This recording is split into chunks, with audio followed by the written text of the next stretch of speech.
Siku ya Jumamosi asubuhi ya leo, mpenzi mtazamaji, ninakusalimu katika jina la Yesu Kristo. Hali gani? Bwana Yesu na asifiwe.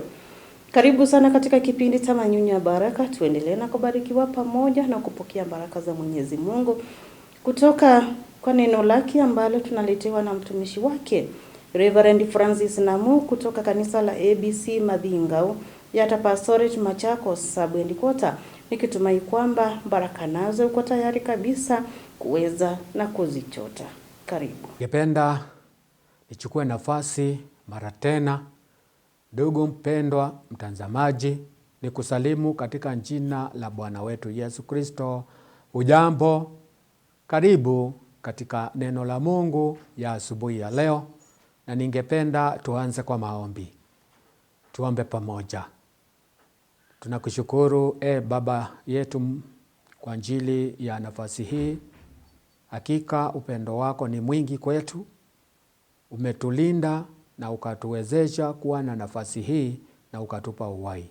Asante Mungu, tunaomba kwa sababu tunaenda kusoma neno lako, ukaweze kutuongoza. Tubariki zizi zote, na ni katika jina la Yesu Kristo Bwana wetu nimeomba. Amina. Mpendwa mtazamaji, ningependa tuendelee na kujifundisha neno la Mungu, tukijua ya kwamba ni wakati ambao ni wa kunyenyekea, wa kuomba na wa kunyenyekea na kuchongea kwenye kiti cha enzi. Huu ndio wakati tu tunaendelea na kusikia katika maisha yetu. Tunasikia kimoyo moyo sisi tumepewa nini na Mungu. Kwa hivyo tuendelee na kujiandaa na kupokea maneno ya Mungu. Tutasoma kwenye kitabu cha Luka Mtakatifu mlango wa 18 kuanzia mstari wa 1 hadi wa 8. Tusome pamoja. Akawaambia mfano ya kwamba imewapasa kumwomba Mungu siku zote, wala wasikate tamaa. Akasema, palikuwa na kadhi katika mji fulani, hamchi Mungu wala hanjali watu. Na katika mji huo palikuwa na mwanamke mjane aliyekuwa akimwendea akisema, nipatie haki na adui wangu. Naye kwa muda alikataa. Alafu akasema moyoni mwake, japo kuwa simchi Mungu wala sijali watu, lakini kwa kuwa mjane huyu ananiudhi, nitampatia haki yake, asije akanichosha kwa kunijia daima. Bwana akasema, sikilizeni asemavyo yule kadhi dhalimu. Na Mungu, je, hata wapatia haki wateule wake wanaomlilia mchana na usiku, naye ni mvumilivu kwao? Na waambia, atawapatia haki upesi. Walakini atakapokuja Mwana wa Adamu, je, ataiona imani duniani? Bwana Yesu asifiwe. Tunajifunza neno la Mungu siku hizi za Lenti, na jinsi nilivyosema tukianza, ni wakati wa kurejea na kukaribia kwenye kiti cha enzi cha Mungu, ili tukaweze kujiandaa kwa kupokea baraka, kwa kupokea mazuri, kwa kupatiwa haki katika maisha yetu bila kukoma, kuomba bila kukoma, wala kufa moyo. Haifai kwa yoyote kufa moyo kwa jambo fulani linalomhusu Mungu. Na ndipo Yesu akasema, kulikuweko na mama mjane aliyekuwa amenyanyazwa na adui yake, na kila mara alipoona mahali anapoweza pata nafasi ya kusaidika, alikuwa tu anatia bidii. Na mara tu tukaambiwa yule hakimu alikuwa mtu ambaye ni mtu mbaya, anjali watu, na pia neno kuu, hamchi Mungu. Mtu ambaye hamchi Mungu na anjali watu ni mtu mbaya zaidi. Anaweza kukufanyia chochote. Anakaa jinsi dunia ilivyo. Dunia haimchi Mungu kwa sababu inataka kufanya kidunia na wala haiwanjali watu. Kwa hivyo tunaishi katika dunia ambayo ina mambo mazito na magumu. Lakini huyu mama kwa bidii yake, kwa kutokuchoka, kwa kujibidisha, kuamka kila asubuhi, kuendelea tu kufanya maombi yake na kung'ang'ana, aliweza kupata haki siku moja. Mtazamaji, tusichoke kwa kumtumikia Mungu. Tusichoke kwa kumuomba Mungu. Tusichoke kwa kumuabudu yeye. Kwa sababu kunayo siku inayokuja ya kupata haki zetu. Kunayo mambo mengi yanayoweza kutuumiza moyo. Kunayo mambo mengi ambayo yanaweza yakatubadilisha maisha yetu, tukaenda na njia ambazo hatukuwa tunahitaji. Lakini kung'ang'ana, kutokufa moyo katika mambo ya Kristo ni jambo la busara sana. Hata kama umeumia na umetezeka kiasi gani, endelea na kuomba. Endelea na kumuita Mungu. Haja zako endelea na kusipa Mungu. Endelea na kumuinua Mungu maishani mwako. Wakati uko na kilio, endelea na kumuinua Mungu. Wakati uko na baraka, endelea na kumuinua Mungu. Wakati umefinyiliwa, endelea na kumuita Mungu.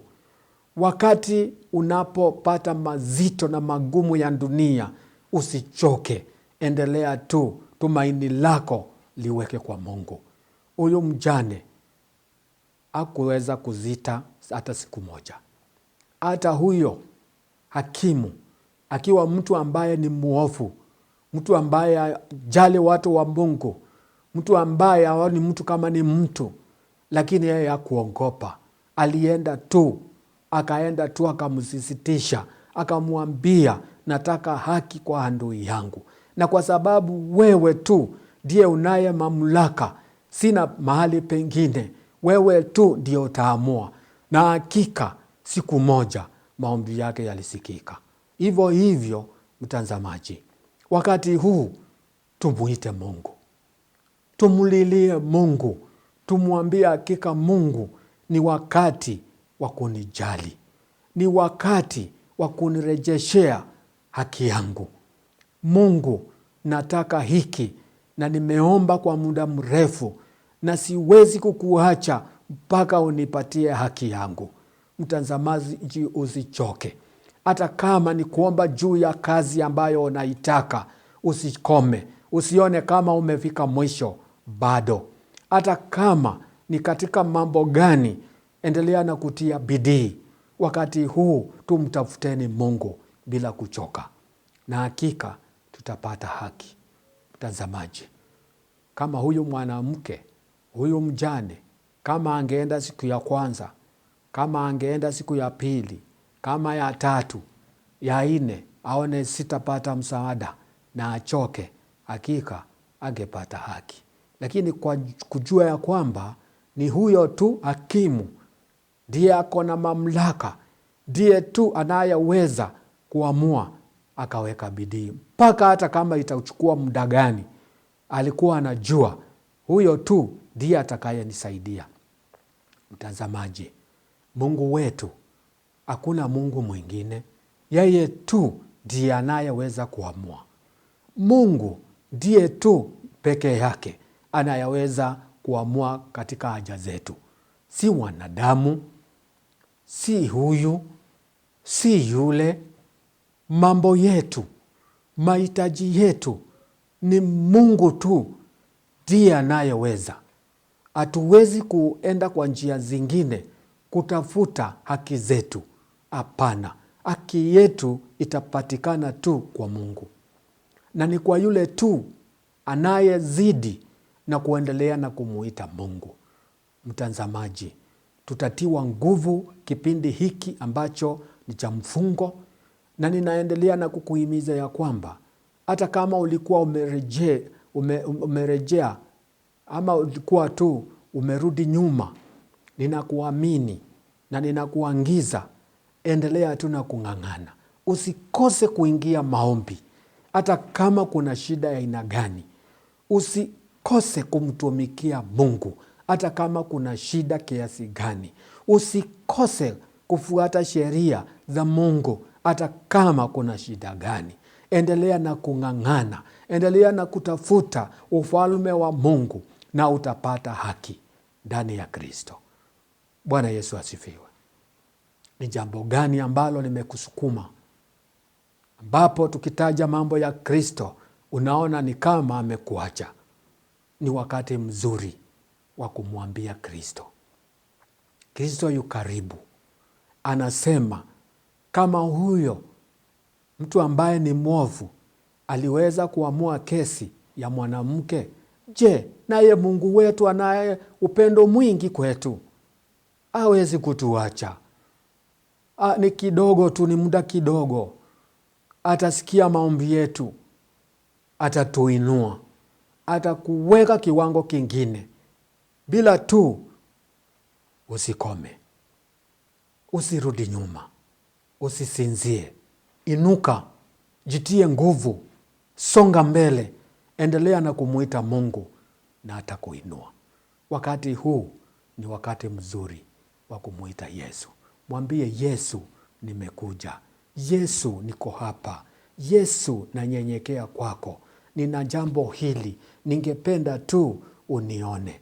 Ninataka haki ndani yako, na bila shaka utapokea hiyo haki. Bwana akubariki na alibariki neno lake, na uendelee na kung'ang'ana. Tuombe. Tunakushukuru Baba yetu kwa ajili ya upendo wako na kwa sababu ya neno lako ambalo limetufundisha tusichoke na tusikome kuomba. Mungu Baba, kwa Roho Mtakatifu akaweze kutusaidia, na ni katika jina la Yesu Kristo nimeomba. Amina. Dumu katika maombi, usikate tamaa. Kama vile ambavyo mjane alizidi na kumwendea yule hakimu. Alizidi tu, hakuweza na kukata tamaa. Pia nasi ilo fundisho linatufundisha kwamba omba, tukaweza na kuomba bila kuchoka. Tuombe kila wakati, wakati wowote ule. Kama huyu mjane aliweza na kuendelea na kuenda pale kubisha, kuomba ili akaweze na kupatiwa, akaweze na kupata haki. Kwa sababu ya kuendelea pale, kuendelea na kubisha huko, kwenda pale. Mwisho wa siku, mwisho wa kila jambo, aliweza na kupata haki, aliweza na kupokea haki. Pia nasi tusikate tamaa. Hata kama ulimwengu utatugeukia uwe namna gani, hata kama mambo yatakuwa namna gani, tusije tukakata tamaa. Tunapaswa kundumu katika maombi hata kama majibu yanachelewa. Tuombe tu mapenzi ya Mwenyezi Mungu yakatendeke katika yale maombi ambayo tunamuomba. Tuombe kwamba akaweza na kutujibu kwa wakati wake ambao unafaa. Lakini tusije tukakata tamaa kwa sababu tunaona kwamba tumechelewa. Tuombe tu wakati wa Mwenyezi Mungu akaweze na kutujibu na kututendea. Omba bila kuchoka. Omba bila kuchoka. Yule mwanamke alimwendea hakimu mara kwa mara hadi akapatiwa haki yake. Tusichoke kuomba. Tunapaswa kudumu katika maombi bila kukata tamaa. Mungu si kama hakimu dhalimu. Mungu tuvumilia. Mungu tupenda kila wakati. Ingawaji huyu hakimu dhalimu aliweza na kumtendea huyu mwanamke haki, ni kwa sababu ya kuona kwamba ni kama anasumbuliwa. Ni kama kufukuza huyu mwana, usikuje tena, wacha nikutendee tu haki, usikuje hapa kwangu tena. Mwenyezi Mungu ni mwenye haki na upendo. Atatupea haki yake na anatupenda. Hivyo basi, yeye sio kama yule hakimu ambaye anadhulumu. Anatupenda. Tumuombe kila wakati na tuamini kwamba atatutendea na atatujibu kwa wakati wake. Ninakutakia weekend njema, weekend ya baraka. Yaani hatua zako zote kwa siku ya leo Mungu akazibariki. Chochote kile ambacho utakitenda, utakifanya, Mungu awe pamoja nawe. Shughuli zote za siku ya leo Mungu akakuongoze. Hafla zote za kufurahia, za kulia, Mungu akawe pamoja nawe. Kwa dada zetu, ndugu zetu ambao wanaenda katika nyumba za ibada kwa siku ya leo, ninawatakia ibada njema, ibada ya baraka. Shalom.